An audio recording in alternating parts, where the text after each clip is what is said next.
The fire broke out around 1:30 on Adele Street. Witnesses say they had seen smoke coming from behind the two-story structure earlier in the day. My boss told me that it was a fire, and I said, what? Smoke from the blaze could be seen across the city, flames shooting into the air. It appeared every corner of the building was burning. Firefighters began attacking the fire from every angle. One brave fireman climbing a ladder way up high to spray water from above. It took some time, but they finally got it under control. Burn, trees and everything.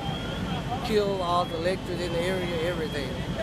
Neighbors say they had seen homeless people in and out of the abandoned apartment. The building had been empty of tenants for several years. Law enforcement swarmed a quiet Flowood subdivision Friday in search of the suspect, who had been trotting across the city. We came out and tried to catch it yesterday.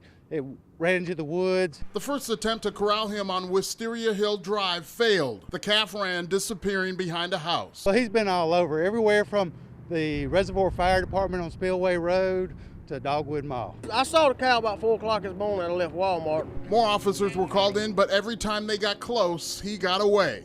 I thought it was a black deer at first. So I had to turn around and go back, and I shined my flashlight out there. I was like, what in the world? The calf able to cover numerous miles every hour, officers in hot pursuit. He's crossed Lakeland Drive, Spillway Road.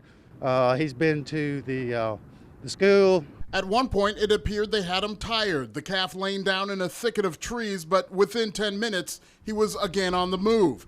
The game of cat and mouse finally came to an end near Manship Road. The calf cornered. Well, I think the calf was finally about as tired as we were. The chase was over, but this is where the struggle began. It took numerous officers just to hold him down. He was running this way and it wasn't but 1 or 2 officers, so I figured I'd add my fat self into the thing. And he jumped on him, I jumped right on his back, give him a little extra support, you know. The calf finally boarded on a trailer and sent home. The officers now able to go to their homes and tell their families, you'll never believe what happened at work today. Hey, somebody get that door. If the suspension on your car could talk, it would likely ask for a break after driving down most streets in the capital city. Pothole pits and dips are everywhere. If you're not careful, you could end up like this. It's not that good around here, you know. You hit a pothole about every 20 feet, it feels like. I've had problems off of North State Street. I've had numerous flats. Trice is right about North State Street being in bad condition. It made a list of the top 50 worst streets in Jackson in a study conducted in 2011, which assessed the condition of all roadways in Hinds County. Some of the streets in that report have been repaired since it came out in 2011, like this stretch of Fortification Street, but the city included it in their bold new infrastructure improvement report, which is basically the roadmap for all infrastructure improvements in the capital city. The current price tag to fix all the streets and the infrastructure underneath, anywhere from $750 million to $1 billion.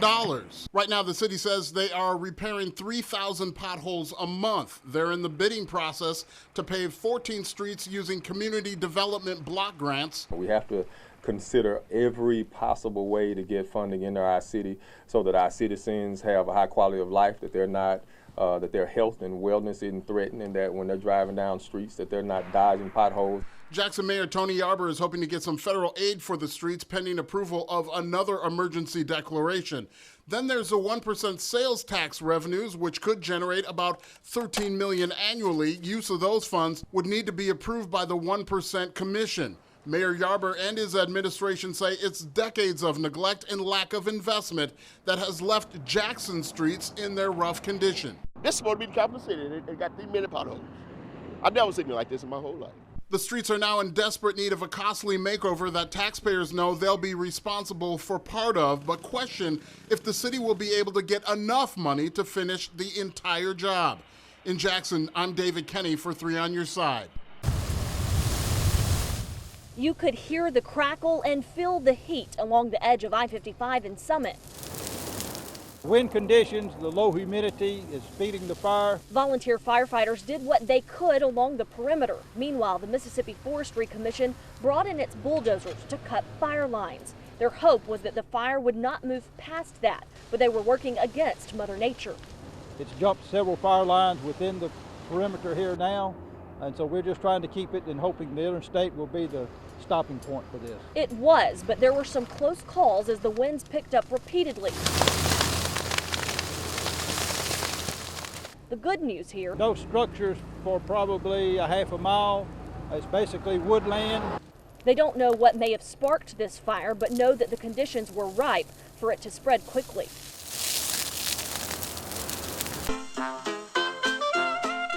In the late 40s, this Ford sedan made its mark as the preferred patrol car for American law enforcement.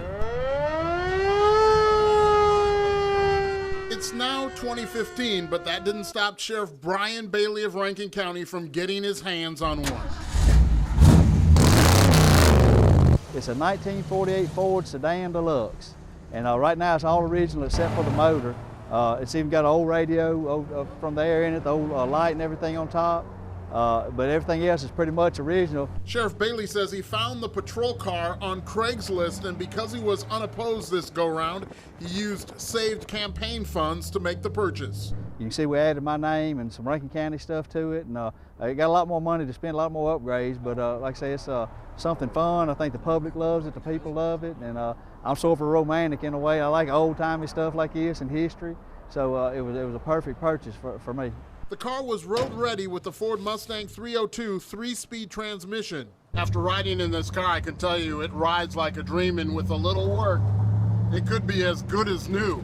Years ago, it was owned by the Moundville Sheriff's Department in Alabama, now getting its second life in Rankin County. It's a rolling billboard for me personally, but again, I think it just helps another way to help the community connect with the sheriff's office.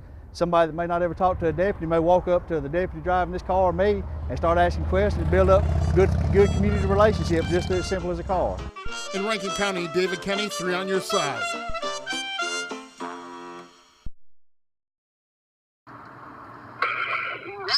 Y'all tighten up. We got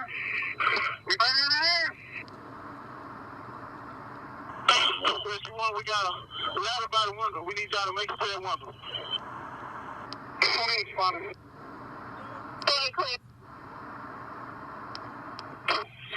Yeah, we need y'all over here.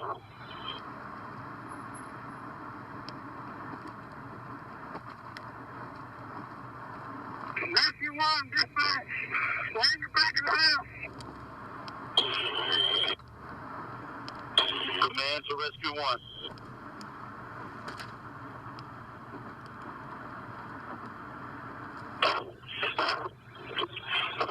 Rescue 1, come in. Go ahead. We got them coming out the window of the backyard. We need some help right here. Let's push. I'm sure. Okay. Rescue 1 now. We got cars still here. We got cars. We got Lieutenant still going.